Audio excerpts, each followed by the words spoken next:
Good morning! Ay, hindi pala. Alam nyo guys, nakatulog ako ng parang 7 p.m. So, nagising nga tuloy ako ng mga 11 o'clock. Ngayon, hindi na ako nahirapan ako bumalik matulog. Ganun pala, no? Mas maganda pala na dapat natutulog ka na lang talaga ng mga 10 or 11. Kaya, nagising ako.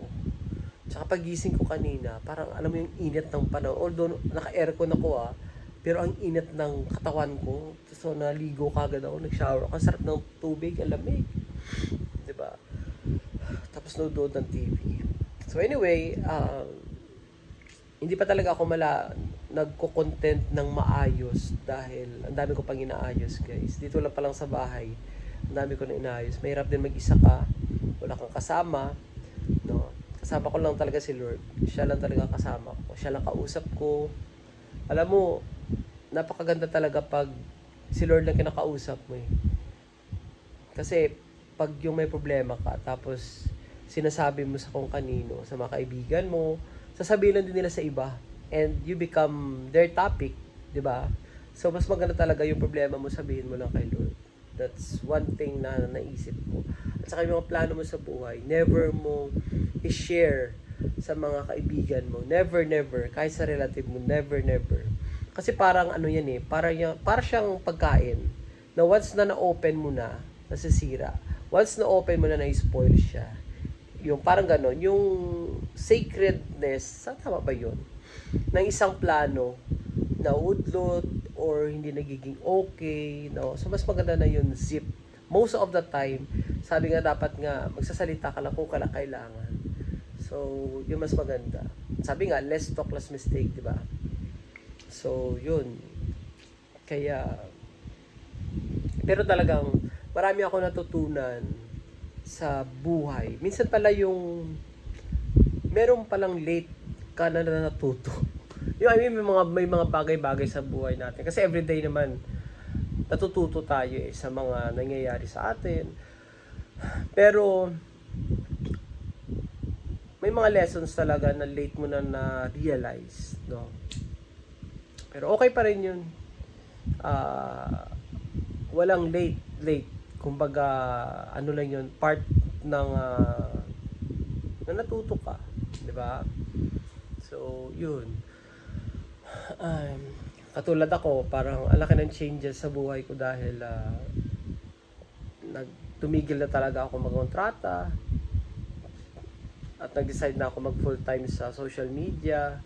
Yung TikTok, lalo pa sa TikTok, supposed to be yung Facebook eh. Ang dami ko rin natutunan. Katulad nung na-restrict yung Facebook ko, yung ang dami kong mga naisip. Ang dami kong naisip na sayang sana ginawa ko to, dapat ganito, extra careful, blah blah blah, nag-research, ganyan.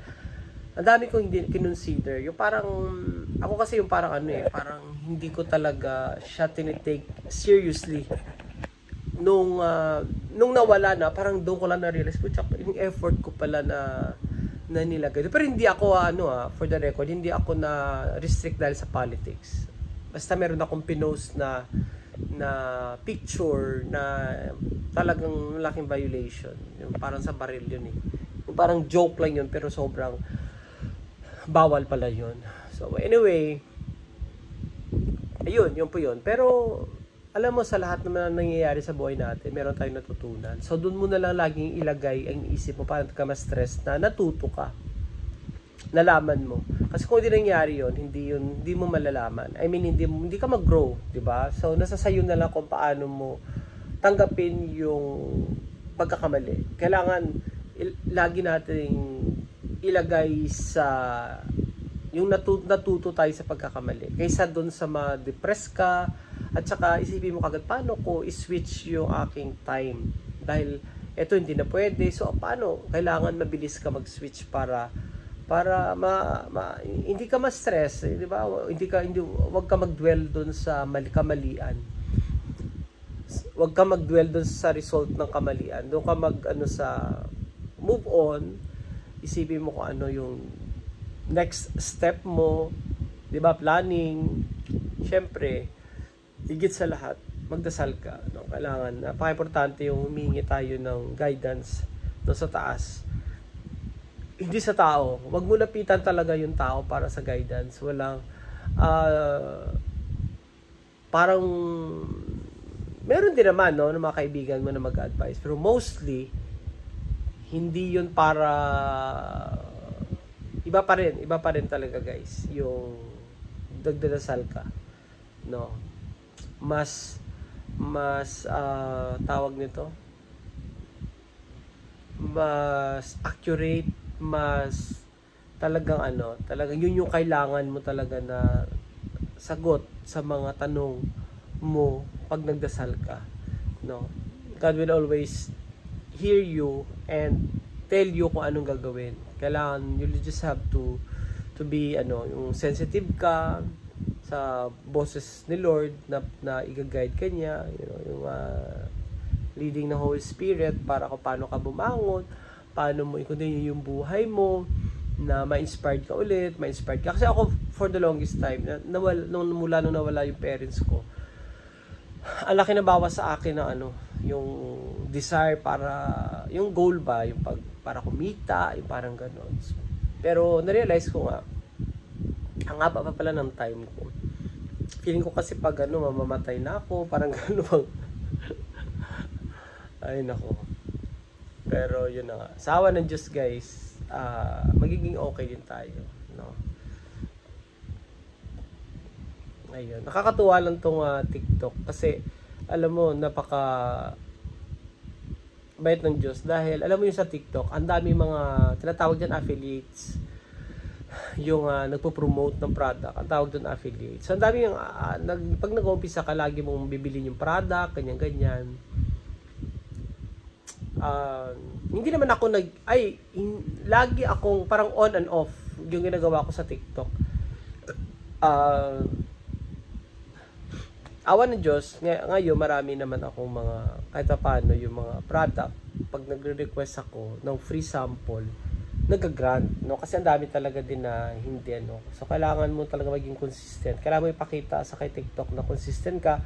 Kailangan makita ng mga nare-requestan mo ng free items or sample na talagang mabebenta mo yung product nila at may connection ka doon sa iyong mga followers, no? So especially yung likes, syempre yung subscribers, diba? Yung parang gano'n. So marami tayong dapat guys asikasuhin. Kailangan natin mag-isip na kung ano-ano pa, diba? Actually naiipon ko na yung mga, pakita ko sa inyo, naiipon ko na yung mga samples ko. Gusto ko siyang ipunin. Nang ipunin. So, ay tinan niyo po. Ayan. Gusto ko mapuno yan dyan. Pero, ayan o. Tinan mo ito. Sample yan. Sample. Yan. So, nakailang samples na ako. 1, 2, 3, 4, 5, 6, 7, 8, 9, 10, 11. 11 ba? Oh my God. 1, 2, 3, 4, 5, 6, 7, 8, 9, 10, 11. Oh, 11, 12. Oh, yan. Mga ganon. 12. At 12, 13. Ay, yung mga pagkain na pala. Oh. So, tapos bukas may patating din ng mga samples. So, actually, kung bibilangin ko, dami ko ng samples talaga eh. Mula po nung nag-start ako ng affiliates. Pero that time kasi hindi ako seryoso. Ngayon lang yung sunod-sunod talaga dahil inaraw-araw ko na talaga. So, sa awa ng Diyos, sana guys, maging okay yung sa TikTok na to. So, pero kailangan mo lang talaga maging seryoso sa isang bagay. Alam mo, pag seryoso ka sa isang bagay, yung bagay na yun, magiging seryoso. Yung resulta ba? Yung result ng iyong ginagawa. Sorry. Kasi malulubat siya pa-plug ko. Yan. So, magiging okay din yung isang bagay pag sineryoso mo. Ganoon na talaga yun. Ayan.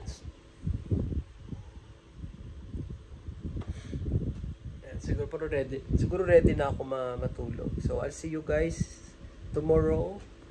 Pakita ko sa inyo yung aking papakita ko ba yung ginagawa ko sa baba. Wag na muna, hindi pa ready pag ready na. Ayan, pero yun, pag meron kayong pwede nyo ako follow sa TikTok, K101 Words po yun K101. Ayan. Words lot. Ayun. Pwede nyo ako i-visit doon pag gusto nyo mamili. Gusto nyo mamili ng mamili.